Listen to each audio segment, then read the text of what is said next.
Hello and welcome to the Voice of Intuition podcast. My name is Susan Jane and I believe that trusting your intuition is the best way to live your life with meaning and purpose.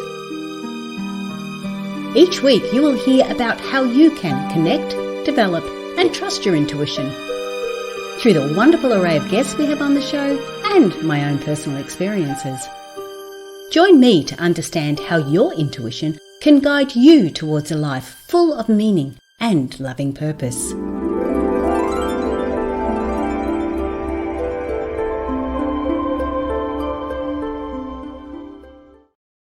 Hello and welcome to the Voice of Intuition podcast. I'm Susan Jane, your host for the podcast, and today we've got Judy on the show. Now, I know you may not know who Judy is, but I do, and you're going to love this because Judy's going to be talking all about finances or money and our limiting beliefs, and I know we've all had them over our times. I still have to put my hand up. I still get them too. You know, we get those sort of feelings that money's just not there or we can't do it or all those beliefs. Now, we've picked them up at an early age, but I'm not going to tell you about that because Judy's going to tell us all about that. So subscribe, like, share the podcast because you are going to love this one today. All right, with no further ado, let's bring on Judy. Hi, Judy. Hello, how are you? I'm really, really good. Whereabouts are you? I'm in the Tampa Bay area of Florida. You're in Florida because, of course, I'm on the Gold Coast and it's stinking hot here today. So, yeah, we're really feeling it. Gold Coast, Australia, that is. Probably could tell with my funny accent. But let's get started with this because I really feel this is such an important topic because people are just not aware that we have these beliefs because of what we've grown through, what we've got an understanding of, and I know we get them really, really early, but we sort of really concrete them as we go along as well. We sort of make them true in some crazy ways.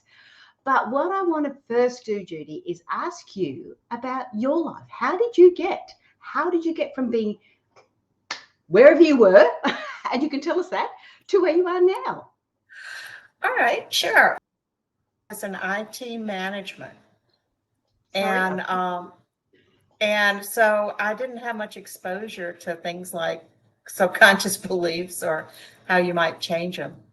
But I saw this process that I use work on my former husband and was fascinated because it didn't require me to interpret messages or sense where energy was moving. It's a very straightforward process. But I saw this used to help him get rid of an ache he had that a friend knew how to do this process. So once I saw it and saw it was something I could learn how to do myself, I started taking all the courses. And I've been doing this since 2011, started the business in 2014. And it makes me happy because it's making a big difference in the lives of a lot of people.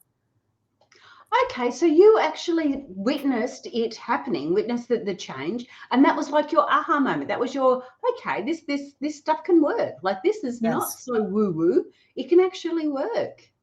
Absolutely, yeah. It took about 5 minutes. I don't remember what it was that was hurting him, but it was 5 minutes probably before whatever it was gone.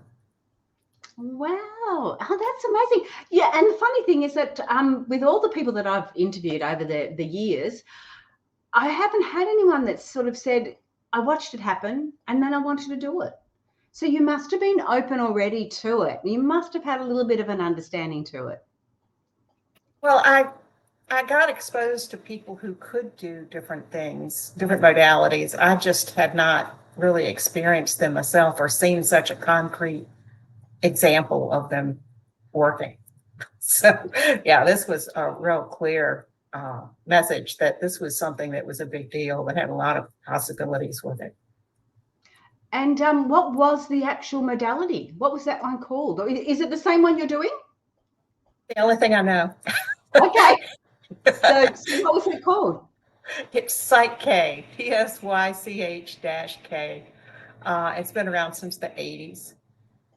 Right. Okay. Now, we're gonna talk about this, but first of all, I want to get an understanding. I like to really drill down into the different areas, and in this, we're talking about rewriting our subconscious beliefs. What I want to get an understanding of first is exactly what are subconscious beliefs, and because we're talking about money or finances, I want to get some examples about that, if I may. Sure, absolutely. So when we come in to this world, we're mostly like little sponges until we're 7 years old or thereabouts. And all we're doing in those first few years is building up our set of subconscious beliefs, which is how we perceive the world. It's what we think of as all the rules of engagement, basically. So we get them from our immediate family, from community, from institutions. And it's all the things about, how valuable you are to other people, what you think of yourself, what do you think is safe, what do you think is not safe.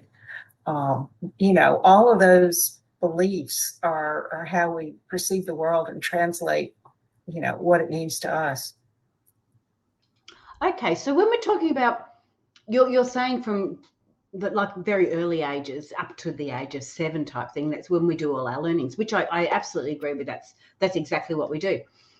How do we get learnings about money and finances at that particular stage? Because I can assure you, I didn't even see what a boy was until I was in my teens, let alone what money was until I was in my 20s, I don't think, because it didn't mean anything to me. And yet we are picking up these beliefs at such an early age. So what does that look like? As a 7-year-old, what does it look like to have a belief in money, in or a negative belief or whatever it is?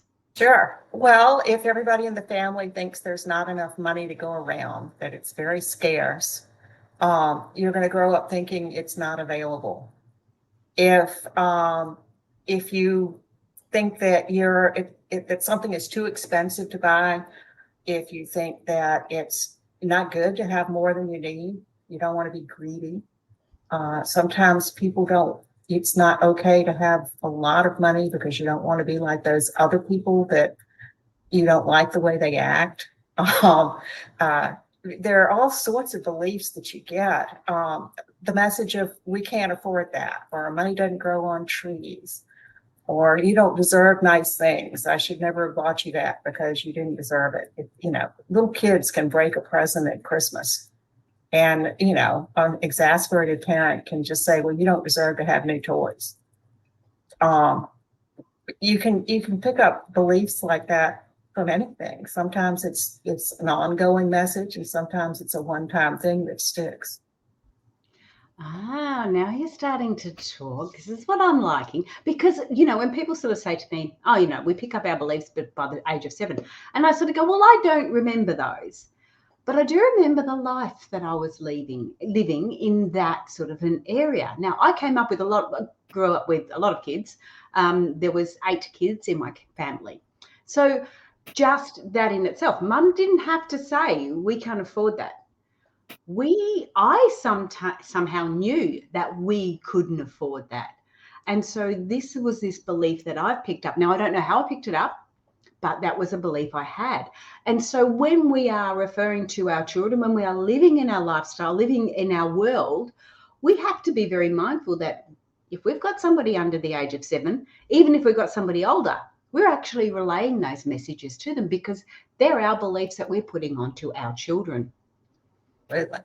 I heard a beautiful story. One of my friends here grew up in a home where money wasn't plentiful, but she can remember her dad always saying, we don't choose to spend our money on things like that, which I thought was a much better way to frame things up of, it's a choice and we're choosing to spend our money on other things that we think are more important.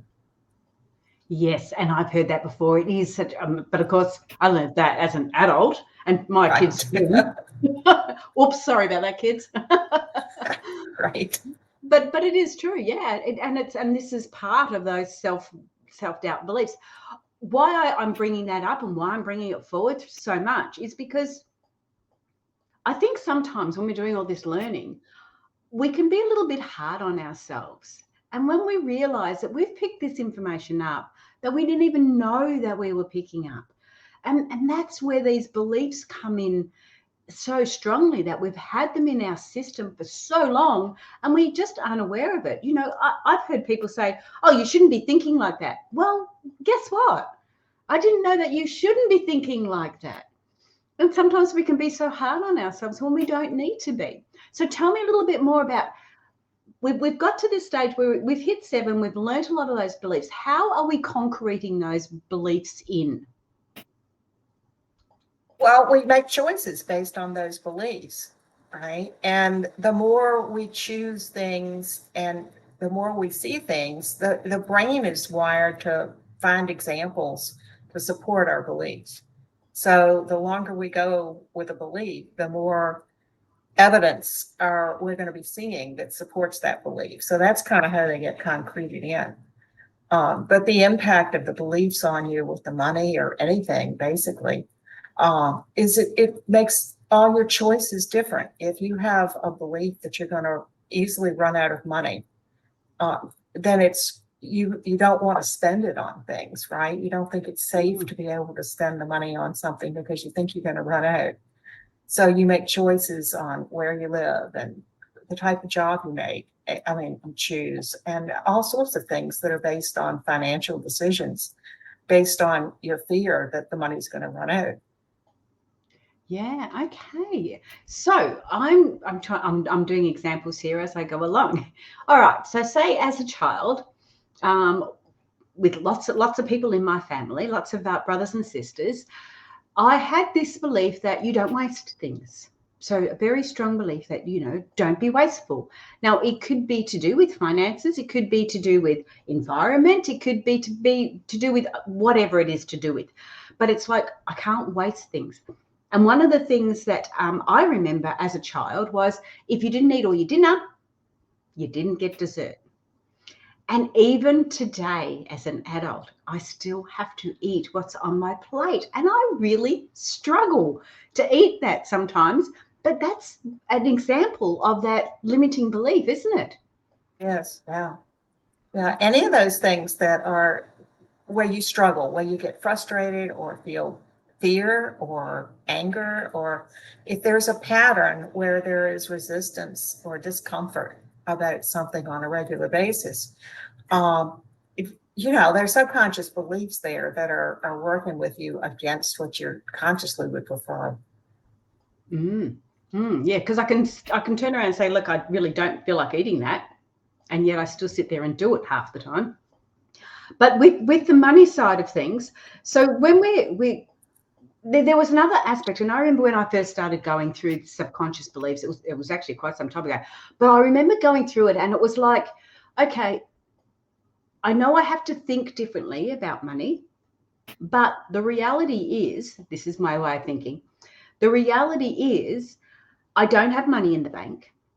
I don't know where the money's coming from. I only have this much money coming in with my work, and I have this much bills. So it's okay for me to change how I'm thinking. But the reality is, how can I change how I'm thinking when I have got these stresses on me?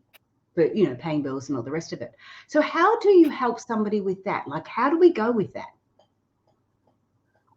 What I've observed more often is that people don't believe it's okay to have more than they need. So they'll always make just enough, but if more comes in, something will take it away. But whatever it is, whether it's, truly a gap between what you've got and what you need to spend, or whether it's that just enough threshold that I see really frequently, the first thing that you have to do is get rid of the fear. So you're not making good decisions when you're living in fear. It's a stressful place to be. And so if you can get rid of neutralize the fear and the panic about it, that would be the first place to start. And then start thinking about what it is that you'd really rather be experiencing. What would the money get you? Would it be security? Or is it something a different lifestyle that you want? Or is it freedom? Or you start thinking about what the money means for you and start working on beliefs around that. Okay, so when you're talking about that money side of it, it's like there is. I remember writing a blog article similar to this about if you have extra money, what would you do with it? What is your main reason? Don't know, I can't remember what the blog article was, but it was how we spend our money. And I remember thinking that if I have extra money, what do I spend it on? And I tend to spend it on security. Security is very, very high for me. And security could even just be putting money aside in the bank. It could be buying a new lock, like a physical security. It could just be an emotional security. And I tend to spend my money, my first lot of money, on security. The other side of it is aesthetics. So we're looking at aesthetics. If somebody's got extra money, they may want to go and buy a nice pot plant or something to make their house, make them feel better, get their hair done, do something different like that. So more of a aesthetics. And then the third one we looked at was more about freedom, like you said, or traveling. Had goals to move, to get out, the freedom. It's funny how you actually mentioned all three of those. And that's what I've really focused on. And I've got an understanding now that if you look at the opposite to that, to my security, and you look at the opposite to it is the fear of not having that security, the fear of not having that freedom, or that fear of not being able to buy what you want when you want to, whether it's aesthetic, where it's, I want to get my hair cut, I want to buy some new clothes, whatever it is in that sort of context. So when you understand what you would spend that extra money on, you can get an understanding of what that fear is and then start working on that fear. Absolutely. And sometimes it's fear, and sometimes it's a matter of feeling like you're not worth it, right? That you don't deserve to have the things that you would like to have. So that's where you start exploring. Is it a fear thing or self-worth type of a thing that's contributing to the issue?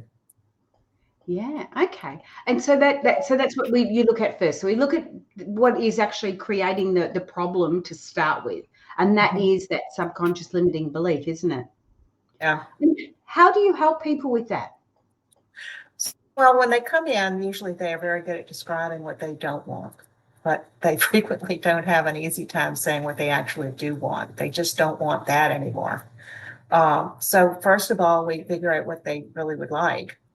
And then we narrow down what the beliefs are that need to be true for them to be experiencing that. And then the process itself is really straightforward. It usually takes less than 5 minutes to change any one belief. Now, usually situations are caused by a group of beliefs.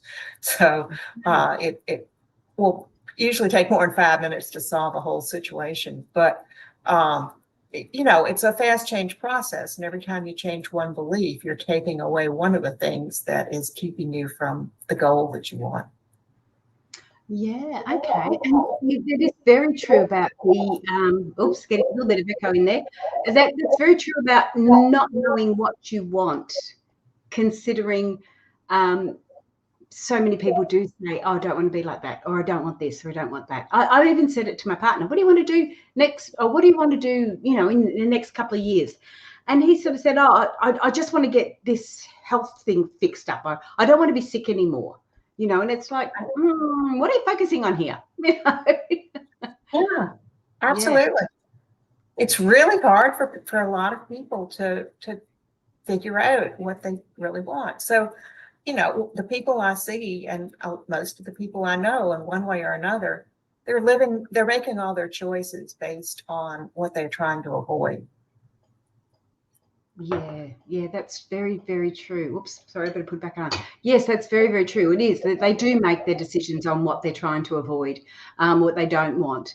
How can they change their way of thinking there? Like, how do they start with that process?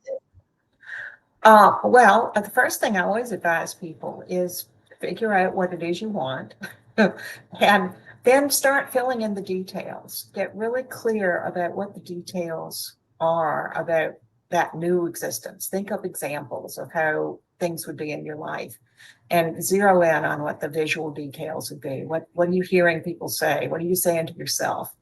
What is the emotion that you're feeling once you're in this new way of existing, right? sometimes that can change the subconscious beliefs just by being very clear about what you want. If that doesn't work, then, find somebody who can help you change them. There are lots of modalities out there that can help people. Okay, so a lot of there's a lot of modalities out there that can help you. I absolutely agree with you, and I love your idea of it and your modality. But I'm going to just be the devil's advocate here. When you're saying most people have trouble knowing what they want, how do they work out what they want? How do you do that? They have to think. I mean, they really have to get in touch with themselves and figure out it's their life. They get to choose what they want to believe if they're working on changing them, but they have to make the decision on what it is they want to choose. I can't help them. It's not my judgment or my preferences. It's what they need to want. Okay. I remember doing one little episode like that, and it was like write down all the things that you don't want. If that's all you can think of, write down the things you don't want.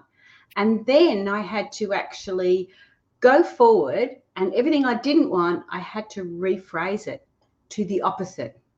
So if I didn't want to be short of money anymore, I had to rephrase it and say, I'm wealthy.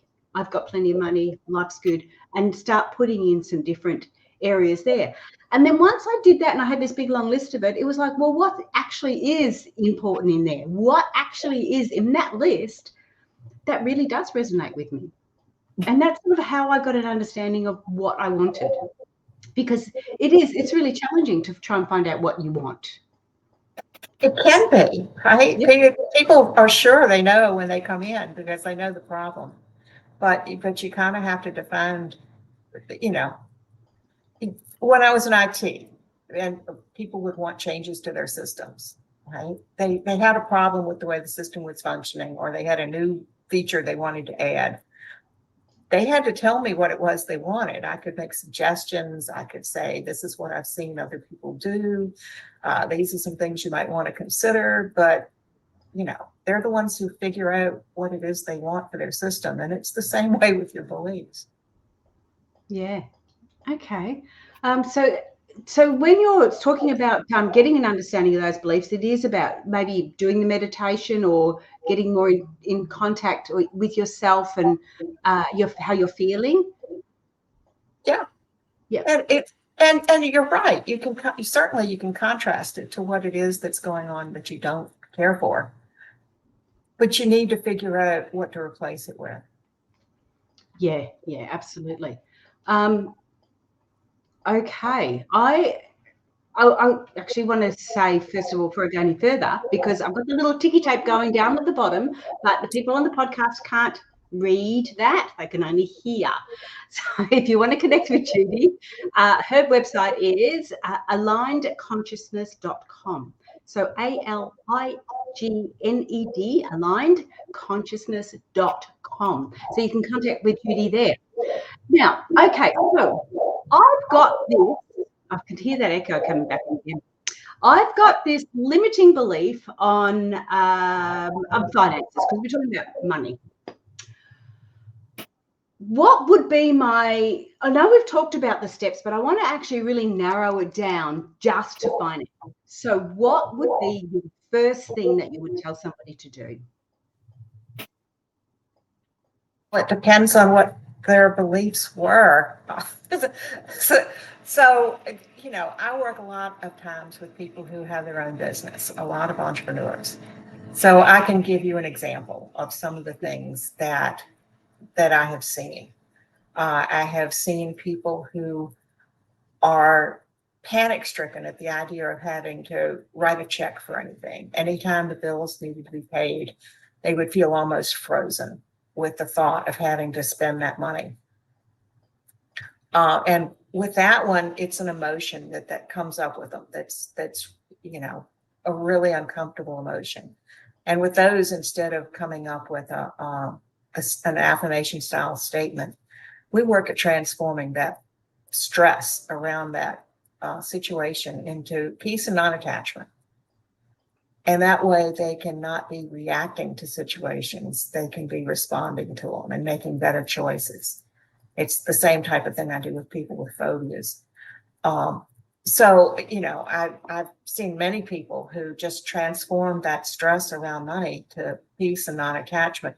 And then we could tackle some specific areas about it of, I have enough money to pay for everything I need, or it's okay to have more than I need, or, some statements like that they want to be true. And we basically install those in the subconscious. But other people, it's like there can be a lot of things that you think are about money that are about other things. You can have a fear of success that is keeping you from making money. It's not the money so much as something else about the success that is you've got subconscious beliefs about it. So I had a client once that was a very good coach. She knew what she was doing, but her business wasn't growing the way it should have been. And it turned out that she had a subconscious belief that in order for her business to be successful, she had to work 24/7, basically. And she had additional priorities to her business. She had family and she did a good job of self-care. So her subconscious was keeping her from jeopardizing those other priorities by making sure her business didn't grow too big and get too successful. And once she changed the beliefs that were about having, you could only be successful if you worked that hard, the business grew. And she certainly had the ability to decide how big she wanted it to be and how many hours she wanted to spend. But she just didn't have the beliefs to support that. Now that's good. I like the examples because that we can resonate with that. I can get an understanding of that, especially as an entrepreneur myself. And the other, like we sort of see them as those glass ceilings. That's how I sort of see them. For some reason, I can't get from point A to point B. I can see it. That's where I want to go, but I can't get through it. And it's like this glass ceiling. And that's almost, that is a limiting belief, isn't it? Absolutely. Yeah. You can believe, well, you can have a fear of being visible. A lot of people, it's not safe to be visible or to be heard. So you're not going to get past a certain level. A lot of the entrepreneurs I work with came from a corporate environment, and they didn't believe subconsciously that they could ever make the money that they did in their corporate jobs. So you just change the belief, right? In a corporate job, there's pay ranges that are associated with the jobs. You're more limited there than you are as an entrepreneur. Yes. Okay, cool. And so what other when we're talking about that, because I really love the examples that you're giving, because I can really resonate with that side of it. So what other sort of limiting beliefs in that realm have you had with people coming through? No names, of course, just. No, absolutely not. So I worked with a guy who had two businesses. And he just started both of them, and neither of them were going where he wanted them to go. And he was actually considering stopping both of those and going and finding a corporate job again. And we found out that he had a belief that for a business to be sound, it had to grow slowly. And we changed those, and he immediately started getting more business. It's amazing how things respond when you change the beliefs. Wow. I really like that. And when you're doing this, hang on, I'm going to actually pop before I ask you that question. You've got a book. We're going to talk about the book in a minute. I put that up on the little ticker tape. So it's Your Four Truths, How Beliefs Impact Your Life by Judy Kane. Kane with a K. But before I go into the book, I want to, oh gosh, I've forgotten what I was going to say. When you're working with people like this, because I'm really interested in people working with people like this, can you work remotely? Yes, I work with everybody only remotely. Oh, okay, yeah. And so how do you do that? Can you give us a rundown on that one? Sure. Well, the way we figure out what's in the subconscious is with muscle testing, which if your listeners don't know what that is, it's something that's used by nutritionists frequently to figure out what nutrients the body might need. Some chiropractors use it to determine where to manipulate something in the body. In PSYCH-K, we use it to figure out what the subconscious believes. And so when I'm in the room with somebody, and if I ask them to hold their arm out to the side, your brain sends a message to the arm and your arm goes up. And then if I said, think of something you like and press lightly on the wrist, your wrist would stay up because you were sending a signal for your arm to be there. But if I ask you to think of something you dislike and push lightly on the wrist, there's a dip, right? So there's a different signal that's going with that. And so that'll work for things that stress out your subconscious. It'll work for beliefs, whether they're true or not, and it'll work for yes, no types of answers. That's what we do to figure out what's in the subconscious, because otherwise we're guessing. And so I do the muscle testing for the people when I'm working with them remotely.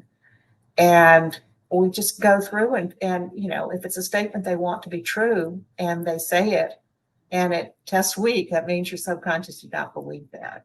If it tests strong, then your subconscious already believes that. That doesn't need to be changed. It must be something else that's contributing to the issue. So basically you go through a series of questions and you're sort of getting a yes, no answer for it. Yeah. And so when we find something that's weak, that is contributing, that, you know, that we want to change, the actual change process is very straightforward. It really usually only takes, it doesn't usually take as long as 5 minutes to change any one belief. And it involves getting in different postures that are enhancing the ability to make this change in the subconscious. But it's, you know, you can be sitting for the whole thing. You're perfectly awake and aware and participating. I'm just a facilitator with the process, basically. Oh, well, that's really cool. So anyone can do that anywhere in the world? Like a workshop. You've got workshops as well, have you? Well, I'm not an instructor, but PSYCH-K does. Yeah, it's not something you're going to go on the internet and learn how to do by watching. You need to either see a facilitator or go take a course and become one. Okay, so when I asked you, can you do this remotely? Like, could you work on me? Because you couldn't do the muscle testing on me because you wouldn't be here to do it?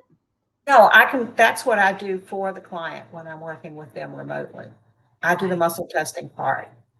Oh, I see. So you're okay. You're getting intuitively that meant okay. Yep. I understand that now. So connect through the quantum field, and I can do the muscle testing. Yes. Because I mean I know muscle testing, but I thought you'd had to be here to be doing the muscle testing. But no, you're doing it on behalf of that person. Yeah, and then the rest of it, the client is doing wherever they are. As far as I know, I've worked with people in 6 of the 7 continents. I don't think it's been anybody in Antarctica, but I don't always know where they are. Right. Oh, that's really cool. All right, I want to talk about your book now. What is your 4 truths, how beliefs impact your life? What are you referring to in that? All right, so this was a collection of things I've noticed working with people over the years, that most of the situations people were trying to change fell into 4 groups. And they were based either on the fact that they didn't feel safe about something, that they didn't feel worthy of something, they didn't feel lovable, or they didn't feel connected to something bigger than themselves. So the 4 truths, you know, if you're living a fulfilled, authentic life where you're meeting all your basic needs, you know, you feel safe, you feel worthy, you feel lovable, and you feel connected. Oh, okay. And with the book, what is it going through those 4 truths so you get an understanding what it means and then how you can change the belief? It's clues, you know, so it's a lot of stories about examples of how these could show up in your life. You know, what would it look like if you did believe them, and what would it look like if you didn't? And examples from mostly my stories, but some other people have contributed some stories in there to help me out as well. But yeah, it's examples of how these show up. Okay. And can you get that on Amazon or just through your website? Well, if you go to my website, you get choices, but you can definitely go straight to Amazon because that's one of the choices. But for the people who don't like Amazon, from the website, you can choose a different place. Yep, cool. And of course, the website is alignedconsciousness.com. So you can get it from there. And the book is called Your Four Truths, How Beliefs Impact Your Life. Judy, thank you so much for that. That was really interesting. I actually got a lot out of that. Whoops, I'm going to press the wrong buttons now. Have you got one last little thing that you can share with us? Yeah, I do. You know, my big message to people is if you've got repeating patterns of things that are not serving your conscious goals, you've probably got subconscious beliefs that are causing that. And you can change this. It's not like you're stuck with these just because they've been there as long as you can remember. So, you know, don't feel despair or frustrated. Find a way to make it different so that you can live the life you want. That's lovely. And like you say, it's not hard. You can reach out to the right people, and you are one of those right people. I know. You reach out to the right one as far as changing your beliefs like that. It's going to make a huge difference. Absolutely. Yeah, and it's funny because you were saying a few of those things, and one of the things that was really resonating with me is I have a belief with my business that you've got to make sure all your foundations are right before you can do anything. And of course, trying to get your foundations right, they're constantly changing. Your foundations are in a business are constantly changing and moving. And yes, they need to be able to be there, but they've also got to be flexible. And so when you've got these flexible foundations, it's like you're never going to grow up. Keep on going because I'm so busy trying to juggle all these flexible foundations. Yeah. So yeah, maybe a belief or two there would help. Okay, yeah, I know I'm broken. It'd be good. Maybe I should do that one day on a podcast and sort of go, okay, this is what it's like. Work on me and get me fixed, and we'll be fine. Just imagine. No, just picture what you'd rather it look like. Now, how do you want to be? Yeah, that's true. And I tend to go there, but I probably don't go there enough. You're so busy going, as an entrepreneur, you're so busy going, got to get this done, got to get this done, got to get this done, that you sometimes forget to go, hang on, stop, breathe. What is it we're trying to do here? You know, what is it we are looking at here? And just giving yourself that time too. But yes, I'm going to look at mine a little bit deeper. I do believe I have limiting beliefs there that are holding me back. And I also believe I've got limiting beliefs there that I'm quite happy to allow them to hold me back. What do you say to that?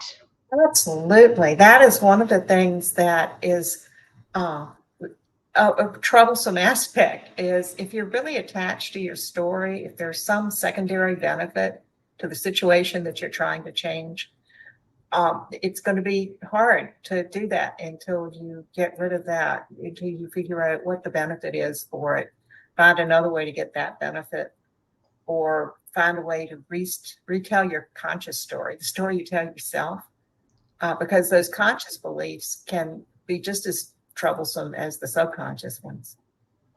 Yes. And I know it's like because being an entrepreneur, there's lots of things you've taught, and you know, I've got to do this and I've got to do that, and you put all these things in place and you're doing all the right things. But I remember getting to a stage where I've gone, I know I'm supposed to be doing that, but I just really, if I do that, I just don't want to. And I change the way I'm thinking to allow that negative subconscious belief be okay. And I know I'm doing it because I often go, you shouldn't be doing that. You shouldn't be doing that. And I go, yeah, no, I shouldn't be doing that. But okay. And I guess it's awareness, isn't it, Judy, really? Awareness is a good one. And then also paying attention to your self-talk, right? Be a little compassionate. We can't be making all the right things in a high speed, on a constant basis. That's not realistic. So setting some goals that give you a little space to relax and think about what you want to do next instead of always being in a reaction, I think is important. But that self-talk is a real big clue of, okay, well, I maybe shouldn't be taking 30 minutes to do this thing I want, but everybody needs to take a break and chill a little bit. So just being nicer to yourself, I think is really important. Oh, yes. And I know I am my worst enemy, and probably we all are our worst enemies at sometimes. But yeah, I totally get the understanding behind it. And I am open enough to go, you know what, you really could be thinking a little bit better there. But you're choosing not to at the moment, so be it. Maybe look at it tomorrow. Well, I mean, it's your business. You get to decide how you're going to spend your time and what your priorities are. And self-time, self-care is a big part of being effective as a business owner. Absolutely, yeah, and it can be, because it can be so challenging. You're getting pressure from so many places outside, and even if you haven't got your business, you're still getting pressures. Like you've got kids at school; they need to do excursions, they need uniforms, they need this, they need that. There's so many pressures that we have in our life that we do sometimes have to sit back and go, okay, well, yeah, I could have probably. One of the things I do with my children when I talk about children growing up, and I remember saying it quite clearly, going, yes, I could have done things a little bit differently, but at the time I didn't know any differently. Absolutely. Yeah. And that's where I go, that's where I feel like I'm empowering myself. Yeah. But we're running out of time. I'm gonna have to say goodbye, Judy. Thank you so much for being on the show. I really appreciate it. Wait there, don't go away, because I did you want to say anything else before I go? No, just thank you. I love the conversation. Thank you. I will just hang on, press the right buttons. Guys, jump on the website alignedconsciousness.com. Have a look at Judy's website there, and book up if you feel like you've got any of those restricting. Maybe I need to book up a couple of times, because I know I've got them. I know I've got them, but I also know that you've got to be in the right frame of mind for them to be moved properly, be moved well, I should say. So if I'm in that right frame of mind, I know I can go to somebody like Judy and we can get it done just like that, because I'm in the right frame of mind to allow her to help me. If you're not in the right frame of mind, then you're going to have a lot more trouble doing it. So jump onto her website, book up a session, and we'll go from there. Or just have a look at the book. Grab the book, Your 4 Truths, How Beliefs Impact Your Life, by Judy Kane. All right, that's it for us this week. I will say subscribe.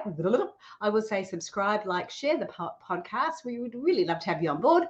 And I will see you next week. Okay, bye for now.